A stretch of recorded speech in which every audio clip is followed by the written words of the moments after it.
Pour ceux qui veulent aller dans la Bible, on peut aller dans Apocalypse chapitre 18. Et le titre de mon message, c'est La sorcellerie du cinéma. La sorcellerie du cinéma. Donc vous pouvez aller dans Apocalypse chapitre 18. La sorcellerie du cinéma. Bien sûr, je vais expliquer le titre. Et dans Apocalypse chapitre 18, on a la description de Babylone, la chute de Babylone. Et on va lire des versets 21 à 23, où il est dit « Et un ange puissant prit une pierre semblable à une grande meule de moulin et la jeta dans la mer, disant « Ainsi sera précipitée avec violence cette grande ville Babylone, et ne sera plus jamais trouvée. Et le son des harpistes, et des musiciens, et des flûtistes, et des trompettistes ne sera plus du tout entendu au milieu de toi. Et aucun artisan de quelque métier qu'il soit ne se trouvera plus en toi. Et le bruit d'une meule ne sera plus du tout entendu en toi. Et la lumière d'une bougie ne brillera plus du tout en toi. Et la voix de l'époux et de l'épouse ne sera plus du tout entendue en toi. Car tes marchands étaient les grands hommes de la terre, car par tes sorcelleries, toutes les nations furent trompées. Et donc on va revenir sur ce passage, et notamment sur la fin qui dit « Car par tes sorcelleries, toutes les nations furent trompées ». Et donc c'était un message en deux parties. La semaine dernière, on a commencé la première partie. J'avais parlé de l'abomination de la musique du monde. Et cette semaine, on va compléter le premier message parce qu'il y a un point que je n'avais pas encore beaucoup développé, mais parce que c'est beaucoup relié. Parce que l'abomination de la musique du monde, la sorcellerie du cinéma, que ce soit la musique ou le cinéma, c'est beaucoup relié. Donc c'est pour ça que je voulais faire en plusieurs messages et que je vais revenir dans le deuxième message sur un point que je n'ai pas encore beaucoup développé dans le premier. Et je ne vais pas beaucoup parler des dessins animés, des séries, mais il y aura encore beaucoup de choses à dire. Déjà, rien que le cinéma et les films, il y a beaucoup de choses à dire. Je vais juste parler brièvement peut-être des dessins animés, mais je ne vais pas rentrer beaucoup dans les détails, mais c'est la même chose. Ça peut s'appliquer aussi aux dessins animés, aux séries, comme aux films. Et pour résumer le message de la semaine dernière, donc on avait parlé de la musique du monde, c'est-à-dire la musique qui ne glorifie pas Dieu. La musique du monde, c'est la musique mondaine. C'est la musique qui blasphème Dieu et qui prône l'immoralité. Donc je l'avais mentionné, mais c'est la quasi-totalité de ce qu'on peut entendre à la radio, à la télé, de ce que les gens achètent aussi dans le magasin ou écoutent sur Internet, la plus grande majorité des musiques. Et surtout, si cette musique est adulée et élevée, ce sont des musiques qui blasphèment Dieu, ce sont des musiques qui prônent l'immoralité. Et ce que j'avais omis de mentionner dans le premier message et que je voulais rajouter, c'est qu'il n'y a pas que la musique qui est pour la gloire de Dieu et la musique qui blasphème Dieu, il y a aussi la musique non chrétienne, mais qui n'est pas du monde, par exemple la musique classique. Des musiques classiques qui sont très bien, et qui ne sont pas forcément du péché, et ça j'ai omis de le mentionner, je voulais le rajouter, mais il y a des musiques qui ne sont pas forcément la gloire de Dieu, mais qui ne sont pas non plus des musiques mondaines. Par exemple, la musique classique, qui n'est vraiment pas mauvaise à écouter. Donc, je voulais rajouter ça par rapport au premier message, je ne l'avais pas mentionné. Et donc par la musique du monde, en fait ce que je voulais dire c'était les chanteurs et les chanteuses qui sont des faux prophètes, comme on a pu le voir dans le premier message, ou des blasphémateurs, ou des personnes immorales, qui vont répandre leur perversité sur les autres. C'était ça qu'on avait vu. Et dans ce message, on va parler de la sorcellerie des films. Et je vais sûrement faire un troisième message, peut-être la semaine prochaine ou plus tard, pour rester un peu dans le thème, mais je vais parler d'un film en particulier, pour montrer à quel point ce film est malfaisant, et pour montrer aussi le fait qu'il y a beaucoup de doctrines bibliques qu'on peut ressortir de cela. Et donc je vais faire un message sur ce film pour que les gens justement qui sont aveuglés par ce film puissent se rendre compte à quel point c'est malsain. Et à travers ça, on verra des doctrines bibliques de base aussi, donc ce sera intéressant à regarder. Et je ne vous dis pas le titre du film pour le moment, parce que je laisse le suspense, mais je vais peut-être le faire la semaine prochaine ou après. Donc je vais déjà définir qu'est-ce que j'entends par la sorcellerie du cinéma, et après on va continuer le point du message précédent. Donc le premier point, c'est le cinéma, le fait que les films, c'est de la sorcellerie. Donc les films qu'on peut voir souvent à la télé, au cinéma, et comme je l'ai dit, ça peut s'appliquer aux séries, aux dessins animés, c'est vraiment de la sorcellerie. Et par la sorcellerie, qu'est-ce que je veux dire ? C'est que ce sont des choses qui font de l'enchantement. C'est comme un sortilège, quelque chose qui envoûte, qui séduit et qui manipule les gens. En fait, les films envoûtent les personnes, ça les séduit, ça les manipule. Donc c'est de la sorcellerie. Et c'est intéressant, j'ai vu sur un site, dans les synonymes de sorcellerie, qu'il y avait diablerie, magie ou satanisme. En fait, la sorcellerie, ça vient du diable, c'est quelque chose qui est malsain, c'est de la diablerie, c'est du satanisme. Et donc la sorcellerie, elle peut prendre plusieurs formes. Déjà, on a bien sûr les personnes qui pratiquent la sorcellerie, comme les sorciers et les magiciens. Et ça, la Bible dénonce clairement ces pratiques. Dans Deutéronome chapitre 18, je vais lire Deutéronome chapitre 18, des versets 9 à 12, on voit que Dieu dénonce ces pratiques de sorcellerie, de magie. C'est quelque chose qui lui est en abomination. Il est dit, quand tu seras entré dans le pays que le Seigneur ton Dieu te donne, tu n'apprendras pas à faire selon les abominations de ces nations. Il ne se trouvera parmi vous personne qui fasse passer par le feu son fils ou sa fille, ou qui use de divination, ni astrologue, ni enchanteur, ni sorcier, ni envoûteur, ni personne qui consulte les esprits, ni magicien, ni nécromancien, car tous ceux qui font ces choses sont, comment? Une abomination au Seigneur, et à cause de ces abominations, le Seigneur ton Dieu chasse les nations de devant toi. Donc on voit que c'est une abomination aux yeux de Dieu de pratiquer la magie, de faire des envoûtements, des enchantements. Il dit qu'il ne veut pas qu'il y ait de sorciers, qu'il n'y ait pas de magiciens. Donc c'est quelque chose que Dieu déteste parce que ce sont des pratiques diaboliques. Donc on voit déjà que Dieu dénonce clairement ces pratiques. Et bien sûr, qu'est-ce qu'on retrouve dans beaucoup de films aujourd'hui? De la magie. On a par exemple bien sûr Harry Potter qui est célèbre. Harry Potter prône la magie. Ça fait comme si la magie c'était bien, qu'on peut utiliser la magie à travers les films, mais à travers aussi bien sûr les livres. Les enfants jouent avec des jouets Harry Potter. C'est quelque chose qui prône vraiment des choses mauvaises. On a Harry Potter, mais aussi on a Le Seigneur des Anneaux, le Hobbit, où il y a beaucoup de magie dedans. Et on pourrait donner toute une liste de films, de séries, de dessins animés qui prônent la magie. Donc déjà, c'est quelque chose de mauvais. Donc ça prône, ça familiarise en fait la population avec la magie. Ça fait comme si c'était normal de pratiquer la magie, alors que c'est quelque chose d'abominable aux yeux de Dieu. Et bien sûr, vous connaissez bien sûr Disney. Et souvent, qu'est-ce qui est dit dans Disney? La magie de Disney, le monde magique de Disney. Donc c'est pour justement accoutumer les enfants et les adolescents à la magie, alors que c'est quelque chose qui est abominable aux yeux de Dieu. Et donc il y a ce côté-là de la magie, il y a le fait que le cinéma prône la sorcellerie, la magie, etc. Mais il y a aussi le fait que le cinéma en général fait de la sorcellerie sur les personnes. Et c'est ça le sujet du message, parce que ça va envoûter les auditeurs, ça va les pousser au mal, à l'immoralité. Donc le cinéma, il ne faut surtout pas négliger le pouvoir que ça peut avoir, ça a un effet très néfaste sur les personnes. Et ça séduit les gens, ça les manipule, et ça prend pouvoir sur eux. Et c'est ça qui est très dangereux, c'est que ça va prendre pouvoir sur les pensées des gens, sur les actes des personnes. Les gens vont, à travers le cinéma, après mettre ces choses en pratique dans leur propre vie. En fait, à travers le cinéma, et même à travers la télévision en général, ça va dicter la manière dont les gens doivent se comporter. Donc on va leur dicter un certain comportement, une manière de se comporter, d'agir, et donc c'est très dangereux. C'est de l'enchantement, de l'envoûtement. Et bien sûr, par cinéma, encore une fois, comme pour la musique, je parle du cinéma du monde. Donc, de tout ce qui est malsain, de tout ce qui est mauvais, tout ce qui est diabolique. Parce qu'il peut y avoir des fois des films qui sont bien, il peut y avoir des reportages qui sont bien. Mais généralement, ils sont assez rares. Mais il peut y avoir des choses, des films reportages, des reportages qui sont très bien, qui ne sont pas du tout blasphématoires, qui ne sont pas du tout contre Dieu. Mais la plupart, bien sûr, des films qui sont prônés, qu'on peut voir au cinéma, qu'on peut voir à la télé, sont des choses qui sont très dangereuses et qui sont très mauvais pour les gens. Et surtout ceux qui sont à grand budget.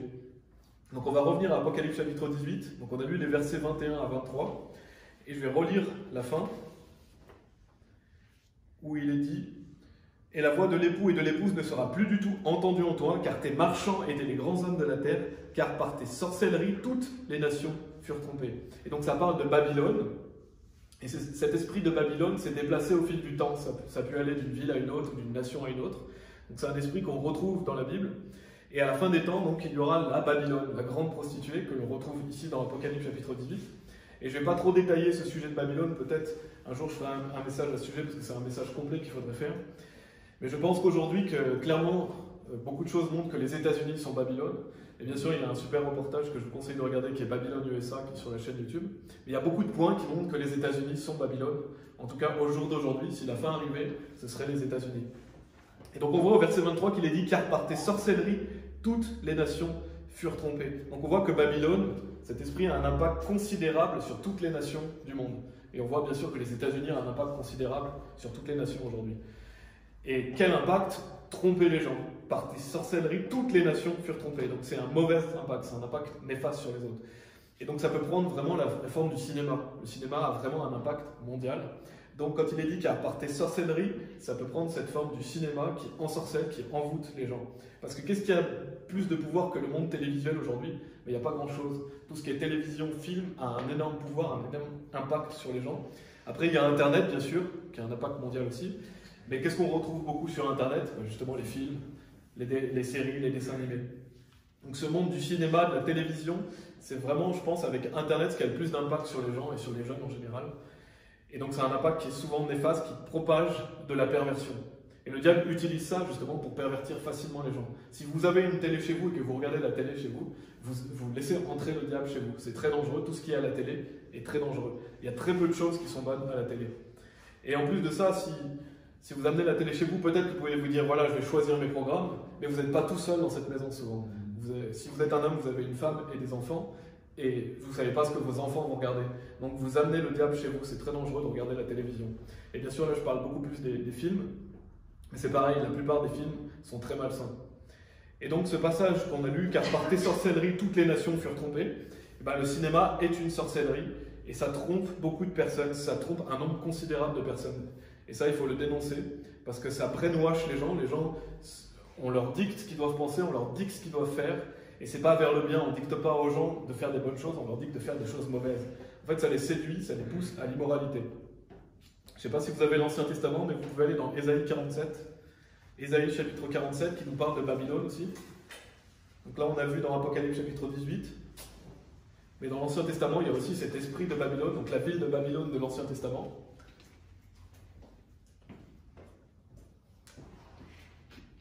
Ésaïe chapitre 47, je vais lire des versets 11 à 15, où il est dit « C'est pourquoi le malheur viendra sur toi, tu ne sauras pas son origine, et la calamité tombera sur toi, tu ne pourras pas la repousser, et la dévastation que tu n'auras pas prévue viendra subitement sur toi. Tiens-toi maintenant avec tes enchantements et avec la multitude de tes sorcelleries, avec lesquelles tu as travaillé depuis ta jeunesse. S'il en est ainsi, tu pourras en tirer profit. Peut-être pourras-tu prévaloir. Tu es lassé par la multitude de tes conseils, que les astrologues, les astronomes, les pronostiqueurs mensuels se présentent et te sauvent de ces choses qui viendront sur toi. Voici, ils seront comme du chaume, le feu les brûlera, ils ne se délivreront pas du pouvoir de la flamme, il n'y aura ni charbon pour se chauffer, ni feu pour s'asseoir devant. Ainsi seront pour toi ceux avec lesquels tu as travaillé, à savoir avec lesquels tu faisais du commerce depuis ta jeunesse. Ils erreront chacun de son côté, personne ne te sauvera. Donc là, on voit que Dieu va punir Babylone. Et Dieu a utilisé Babylone justement pour punir Jérusalem. Donc Babylone va détruire Jérusalem. Mais ensuite, Dieu va faire vengeance de Babylone parce qu'ils ont été cruels et ils ont agi de mauvaise manière envers Jérusalem. Et donc Dieu va faire vengeance, il va punir Babylone. Et on voit dans cet extrait de Ésaïe 47 que ce peuple utilisait les enchantements et la sorcellerie. Donc il faisait des pratiques abominables que Dieu justement déteste. Donc Dieu va faire venir la calamité, il va faire venir la punition sur ce peuple. Et donc on voit que c'est malfaisant, que Dieu voit ces choses-là de manière malfaisante. Et aujourd'hui, on voit peut-être moins la pratique de la sorcellerie et de la magie, bien qu'elle soit toujours ici, mais on peut la voir à travers le cinéma, on peut le voir à travers la musique, et Dieu va punir ces choses-là. Dieu déteste tout ce qui est malfaisant. Et c'est quelque chose qu'on retrouve beaucoup, malheureusement, de nos jours. Et je voulais aussi, pour terminer ce premier point, noter le fait que je ne vais pas rentrer dans les détails là-dessus, mais dans Disney, par exemple, il y a beaucoup de messages subliminaux. Donc, dans les dessins animés Disney, vous retrouvez beaucoup de messages qu'on ne peut pas voir forcément, mais il y en a énormément. Et c'est quoi ces messages subliminaux? Souvent, ce sont soit des images perverses, soit ce sont des mots pervers qui apparaissent dans le dessin animé. Et pourquoi ils font ça? Pour brainwasher les enfants, pour les pervertir et pour les amener à l'immoralité. Ça, c'est quelque chose de très dangereux. Il ne faut surtout pas regarder les dessins animés Disney. Ne laissez pas vos enfants regarder ces choses-là, parce que c'est rempli de perversion. C'est beaucoup plus grave que ce que vous croyez. Je ne vous encourage pas à aller vérifier par vous-même, mais si vous voulez le faire, vous verrez qu'il y a beaucoup de choses perverses, beaucoup d'images subliminales derrière ces dessins animés. Et ça a été prouvé, il y a vraiment des choses où on peut vraiment le voir. Donc ça, c'est le premier point, donc la sorcellerie. Dieu déteste les pratiques de sorcellerie, ça peut s'appliquer justement au cinéma. C'est pour ça que j'ai appelé le message la sorcellerie du cinéma. Le deuxième point, et c'est pour continuer ce qu'on avait commencé dans le premier point, c'est que derrière les films du monde, et derrière donc les musiques du monde, il y a le diable. Et ça, je veux en parler un peu brièvement, mais derrière, il y a quelque chose qui est supérieur que les gens ne voient pas, qui s'appelle le diable. Le diable qui est néfaste et qui veut détruire les êtres humains. Et on avait lu 2 Corinthiens chapitre 4. Je vous laisse aller dans Jean chapitre 10 si vous voulez. Jean chapitre 10. Mais on avait lu, je vais relire simplement 2 Corinthiens chapitre 4, versets 3 et 4, qui nous dit « Mais si notre évangile est caché, il est caché à ceux qui sont perdus, en lesquels le Dieu de ce monde a aveuglé les intelligences de ceux qui ne croient pas, de peur que la lumière du glorieux évangile de Christ, qui est l'image de Dieu, ne brille jusqu'à eux. » Donc j'avais donné une brève explication de ces versets. Donc je veux revenir sur ce point et détailler et aller plus en détail sur cette notion du fait qu'il y a le diable derrière tout ça. Donc le diable est le Dieu de ce monde, avec un petit d bien sûr. Il est le prince de ce monde. C'est pourquoi il y a autant de perversions. D'ailleurs, c'est pourquoi la plupart des films qui sont élevés sont des films qui pervertissent les gens, parce que le diable est derrière ça. Et c'est pour ça aussi que le cinéma prend une importance aussi forte à l'heure actuelle, c'est parce que le diable est le Dieu de ce monde. Et on voit qu'il aveugle les intelligences des personnes qui sont non sauvées. Donc ça, je l'avais déjà mentionné, donc il pervertit les gens, il les abrutit, il les trompe, pour justement qu'ils ne soient pas sauvés. De peur que la lumière du glorieux évangile de Christ, qui est l'image de Dieu, ne brille jusqu'à eux. Parce que le diable déteste les hommes et il veut les détruire. Et donc dans Jean chapitre 10, on va lire les versets 9 et 10. Jean chapitre 10, versets 9 et 10. Et je vais détailler un peu le verset 10, donc vous pouvez rester ici. Il est dit, donc c'est Jésus qui nous parle, et il nous dit « Je suis la porte, si un homme entre par moi, il sera sauvé, et entrera et sortira, et trouvera du pâturage. » Donc là on voit la simplicité de l'évangile, le fait que Jésus est la porte, qu'il suffit de rentrer par lui pour être sauvé. Et ensuite il dit au verset 10 « Le voleur ne vient que pour voler, et tuer, et détruire. Je suis venu afin qu'il puisse avoir la vie, et qu'il puisse l'avoir plus abondamment. » Donc on voit l'effet positif de Jésus, qui nous donne la vie éternelle, et en plus il nous donne la vie plus abondamment, parce qu'une fois qu'on est sauvé, Dieu veut qu'on puisse justement vivre pour lui. Non seulement il nous donne la vie éternelle, mais il nous donne une nouvelle vie aussi pour lui. Alors que le voleur, qui justement peut être le diable, il ne vient que pour voler et tuer et détruire. Donc Jésus c'est le bon berger, c'est notre rédempteur, alors que le diable, lui, il veut vous voler, il veut vous tuer et vous détruire. Et donc je veux l'appliquer par rapport au cinéma, donc ça peut prendre plusieurs applications, mais je veux détailler cette notion de voler, tuer et détruire. Et pour le mot voler, ça peut signifier le fait de voler les pensées. Donc, qu'est-ce que fait le cinéma? Ça vole les pensées des gens, parce que le diable, à travers ça, veut que vous pensiez à certaines choses. Ça vole aussi l'adoration qui est due à Dieu. Donc, le diable vole l'adoration qui est due à Dieu. Donc, on voit que le diable, à travers le cinéma, il vole. Parce que le cinéma, ça conditionne les gens à penser d'une certaine manière. Le diable veut que vous croyiez d'une certaine manière, que vous pensiez d'une certaine manière. C'est pourquoi dans les films, ça vous dicte ce que vous devez croire. Et ça inverse souvent le bien et le mal. Souvent le bien et le mal est inversé dans le cinéma. Les gens sont captivés justement par ça.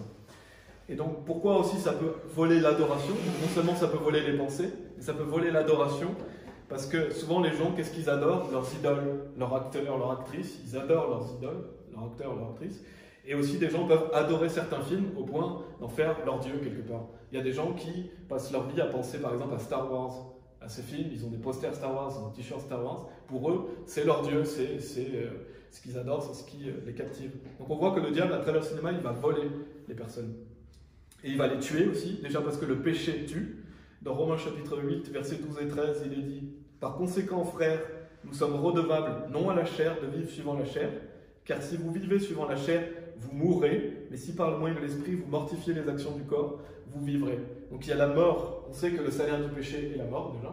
Donc ça veut dire qu'à cause de nos péchés, on mérite de mourir, et ça parle de la mort éternelle, donc de l'enfer. Donc ça, tous les hommes méritent d'aller en enfer. Mais il y a aussi le fait qu'il est dit, car si vous vivez suivant la chair, vous mourrez. Donc en tant que personne sauvée, quand on est sauvé, si on vit par la chair, on va mourir. Pourquoi? Parce que si on pratique le péché, ça nous entraîne à la mort. Donc le péché va nous tuer. Et donc, à travers les films, le diable va conduire les personnes au péché, donc il veut les tuer. Parce que si vous prenez par exemple dans un film l'alcool, la drogue, les personnes vont consommer ces substances et ça peut les tuer. Ça peut aller jusqu'à la mort. Et donc il veut les tuer dans ce sens physique, mais il veut les tuer dans le sens spirituel aussi. Bien sûr, les gens sont déjà condamnés à l'enfer, mais en les brainwashant, en leur disant quoi ils doivent penser, ça va les faire rejeter la vérité. Donc il veut aussi qu'ils rejettent Dieu et qu'ils meurent spirituellement. Donc c'est ça, c'est très important de noter le fait que le diable, il veut tuer physiquement et spirituellement les personnes. Et il les pousse au péché. Et il y a la notion de détruire. Donc le diable, qu'est-ce qu'il veut? Il veut voler, tuer et détruire. Et bien dans 2 Thessaloniciens chapitre 1, versets 8 et 9, il est dit « Dans un feu flamboyant, prenant vengeance sur ceux qui ne connaissent pas Dieu et qui n'obéissent pas à l'évangile de notre Seigneur Jésus-Christ, qui seront punis par une destruction sans fin de la présence du Seigneur et de la gloire de son pouvoir. » Donc on voit qu'ils sont punis par une destruction sans fin. Donc ça parle bien sûr de l'enfer. L'enfer est une destruction sans fin, c'est quelque chose qui est éternel, où les gens sont punis éternellement pour leurs péchés. Et donc cette notion de détruire, c'est que le diable veut que le plus grand nombre de personnes aillent en enfer. Il veut détruire les gens, il veut pousser les gens à rejeter la vérité à travers le cinéma. Parce que les gens sont conditionnés à rejeter Dieu à travers les films. Et bien sûr, il veut détruire aussi les gens en détruisant leur vie à travers le péché. Donc on voit vraiment l'objectif des films, c'est quoi? C'est voler, tuer et détruire. Donc le diable, on retrouve justement, la parole de Dieu est merveilleuse parce qu'on retrouve ces choses-là, ce que Jésus a prédit et a dit, on le retrouve à travers les films. Le voleur, c'est ce qu'il veut. Et c'est extrêmement grave parce que ça formate les gens, ça les manipule. Donc ça, c'était le deuxième point, le fait que derrière, justement, les films, mais aussi la musique du monde, comme on avait pu le voir, il y a le diable. Le troisième point, c'est la convoitise des yeux. Vous pouvez aller dans Psaume chapitre 101, si vous voulez. Si vous avez l'Ancien Testament, Psaume chapitre 101, on l'avait vu dans le premier message, et je vais revenir sur 2 versets. C'est que dans le cinéma, c'est très présent, mais il y a la convoitise des yeux. Le diable attire les gens par cette convoitise des yeux. Et ça, c'est très dangereux.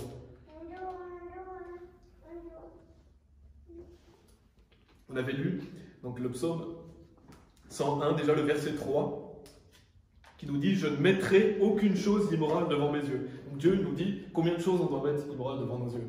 Aucune chose immorale devant mes yeux. Je hais, donc je haïs l'œuvre de ceux qui se détournent, elle ne s'attachera pas à moi. Donc ça, c'est un péché. Déjà, si vous voulez savoir, est-ce que regarder des films du monde est un péché? Oui, c'est un péché, parce que je ne mettrai aucune chose immorale devant mes yeux. Donc si vous regardez des films immoraux, vous péchez contre Dieu. C'est pourquoi, en tant que personne sauvée, on doit se détourner de ces films mauvais et malsains. C'est un commandement de Dieu de ne pas mettre de choses immorales devant ses yeux. Donc là, la Bible est claire. Donc ça peut parler du cinéma, ça peut parler des clips musicaux, comme on avait vu la semaine dernière.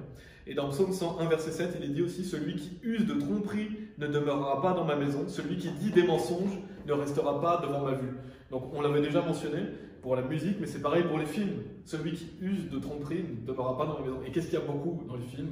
De la tromperie, de la méchanceté. Donc ça ne va pas demeurer dans notre maison. Donc on ne doit pas regarder le film. Et celui qui dit des mensonges ne restera pas devant ma vue. Bien sûr, qu'est-ce qu'il y a beaucoup dans les films? Des mensonges. Donc on ne doit pas regarder ces choses-là. On ne doit pas passer notre temps à regarder des choses qui sont mauvaises et malsaines. Et bien sûr, les films, il ne faut pas se mentir, tout ce qui est film, dessins animés, séries, ça, c'est attrayant à la vue. Beaucoup de gens aiment regarder les films, les dessins animés, les séries, puisque les gens veulent du sensationnel, ils veulent regarder des choses merveilleuses, fantastiques, etc.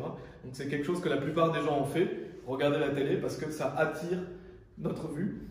Et donc c'est la convoitise des yeux. Les gens sont attirés à regarder. Par exemple, si vous prenez un enfant et qu'il y a une télé, il va être attiré à regarder à la télé. Parce que ça, c'est la convoitise des yeux. Et c'est la chair, en fait. Et donc, on avait mentionné 1 Jean chapitre 2, verset 16. 1 Jean chapitre 2, verset 16, je l'avais mentionné la semaine dernière, je vais y revenir.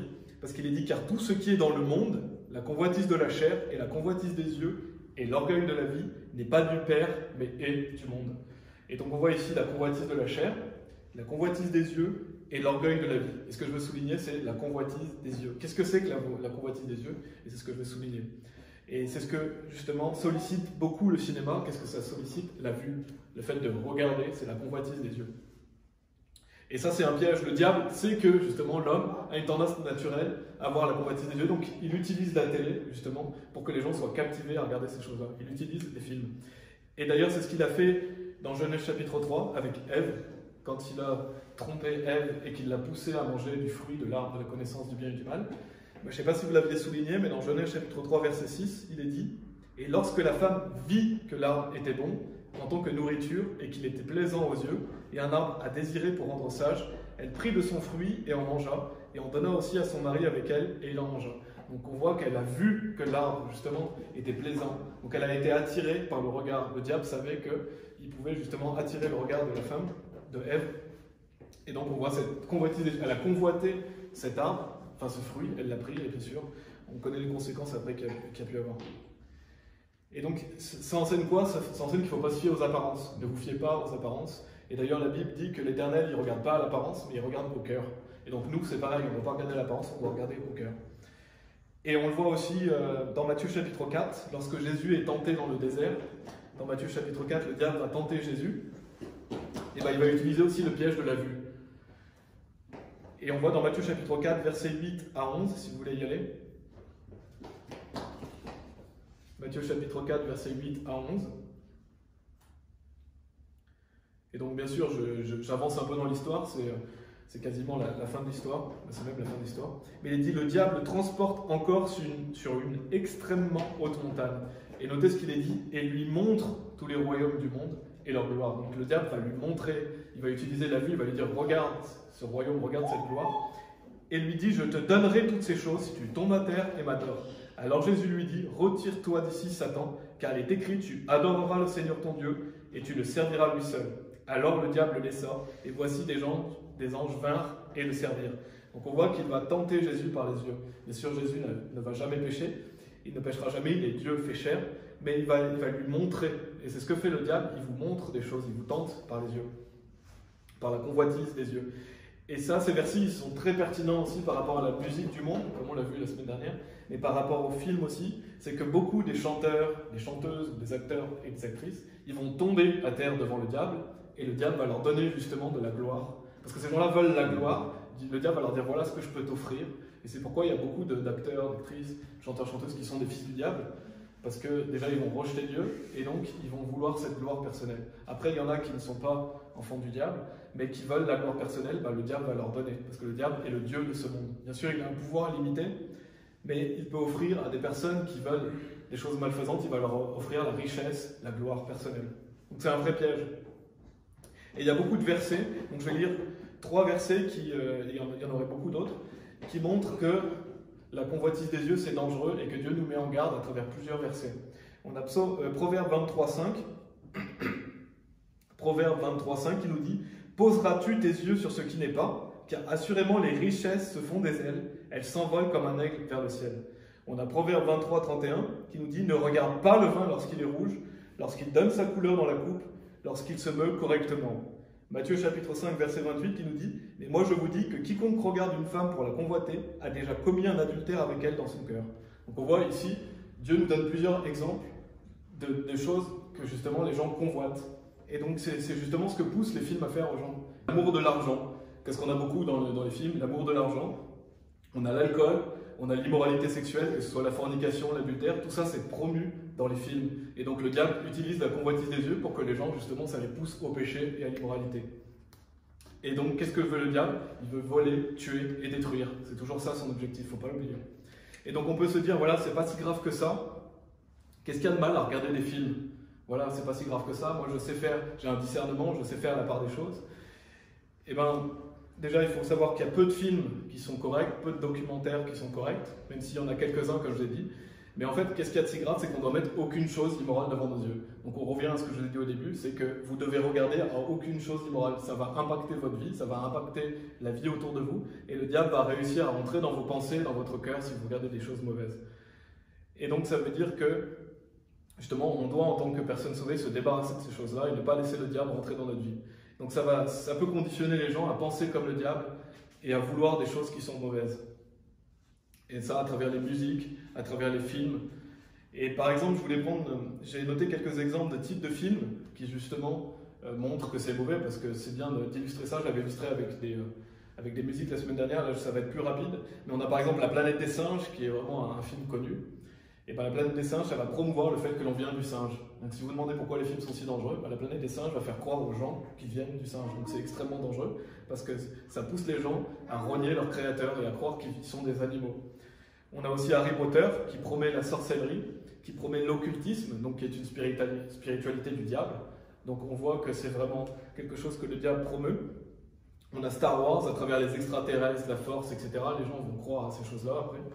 On a le Seigneur des Anneaux, à la fin du film on a les terres immortelles, donc ça donne une fausse spiritualité, faire croire aux gens qu'ils vont vers les terres immortelles sans qu'ils aient besoin de pardon. Et on a bien sûr beaucoup de films sur des fausses chrétientés, des films catholiques, ou des films sur des fausses religions, il y en a extrêmement beaucoup. Et donc la liste serait vraiment très longue pour montrer que les films sont extrêmement néfastes spirituellement aux personnes. Et vous pouvez aller dans 2 Corinthiens chapitre 4 si vous voulez. Donc là j'en suis à la conclusion. 2 Corinthiens chapitre 4.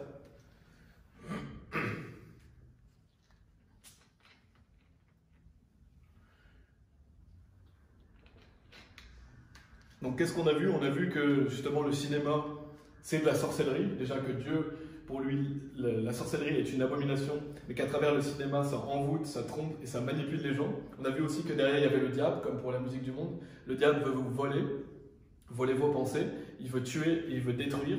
On a vu que la convoitise des yeux est quelque chose qui est très dangereux et que le diable va utiliser ça pour pousser les gens à l'immoralité et au péché. Et donc, comme une conclusion, justement, nous, en tant que personnes sauvées, dans 2 Corinthiens chapitre 4, verset 18, il est dit « Tandis que nous ne regardons pas aux choses qui se voient, mais aux choses qui ne se voient pas. Car les choses qui se voient sont temporelles, mais les choses qui ne se voient pas sont éternelles. » Donc nous, on ne doit pas regarder aux choses qui se voient, on doit regarder aux choses qui ne se voient pas, donc aux choses éternelles. Où doit être notre vue en tant que chrétien? Il est dit « regardant à Jésus », et il est dit qu'on doit regarder aux choses qui ne se voient pas. C'est ça la solution, c'est justement, si vous voulez être heureux et joyeux dans votre vie de chrétien, vous devez regarder à ce qui ne se voit pas. Donc vous devez regarder aux choses éternelles et pas à cette sorcellerie malfaisante du cinéma qui vous fait croire que voilà, à des belles choses alors que c'est du vent, ça sert à rien. Parce que vous pouvez voir des films merveilleux avec des beaux paysages, vous pouvez voir des films avec des choses où on vous fait croire que c'est de la lumière, etc. Mais c'est des choses qui sont mauvaises pour vous. C'est à Jésus que vous devez regarder et c'est à sa parole. Dans Proverbes chapitre 23, verset 6, il est dit aussi « Mon fils, donne-moi ton cœur et que tes yeux observent mes agissements. » Donc nos yeux doivent observer les œuvres merveilleuses de Dieu, la parole de Dieu, et c'est dans ça qu'on doit regarder en tant que personne sauvée. Regarder dans la loi de Dieu. En fait, Dieu nous a donné l'esprit de vérité. Bien sûr, on a le Saint-Esprit en nous. Il nous a donné sa parole. Et donc, on doit être capable de discerner le bien du mal. Et pour nous, tout ce qui est justement le cinéma du monde, etc., c'est le mal. Donc, on doit rejeter ces choses-là. Et donc, ça, c'était le deuxième message. La semaine prochaine, ou peut-être un peu plus tard, je vais faire un message pour illustrer un peu mieux ça. Et on verra des doctrines bibliques à travers ça. Et voilà, je voulais vraiment mettre en garde les gens parce que c'est peu prêché. Il y a peu de gens qui disent voilà, c'est mauvais le cinéma, notamment Disney, parce que c'est quelque chose que les gens aiment la plupart du temps. Et je pourrais faire un message complet juste sur ça, mais c'est quelque chose qui est très mauvais et il y a encore beaucoup de choses à dire. Mais ça pervertit les gens et ça a un impact vraiment considérable sur la plupart des gens aujourd'hui. Et on voit que Dieu avait prophétisé le fait que voilà, à la fin des temps, Babylone allait ensorceler les gens et justement pousser les gens à la fornication notamment, mais aussi à toute l'immoralité. Et c'est quelque chose de malsain qu'on doit dénoncer. On va prier. Merci Seigneur pour ta parole qui nous met en garde, parce que nous aussi on a pu regarder des films, regarder des séries, des dessins animés. Ça nous a forcément pervertis, poussé à des mauvaises choses, et ça pousse énormément de gens à des mauvaises choses aujourd'hui. Donc je t'en prie Seigneur, éclaire les personnes perdues, qu'ils puissent entendre la Bible et la vérité, parce qu'il y a tellement de mensonges partout. Et je prie aussi pour que nous puissions toujours regarder à toi, que nous puissions regarder aux choses éternelles, et que nous puissions regarder à ta parole afin d'être bénis, et que s'il y a des personnes qui écoutent ce message et qui justement sont dépendantes des films, des séries, des dessins animés, qu'ils arrêtent de regarder ça, qu'ils craignent ton saint nom, et qu'ils puissent regarder à ta parole et aux choses qui les rendra vraiment heureux, et pas à ces choses futiles qui sont néfastes pour eux. Nous prions au nom de Jésus-Christ. Amen.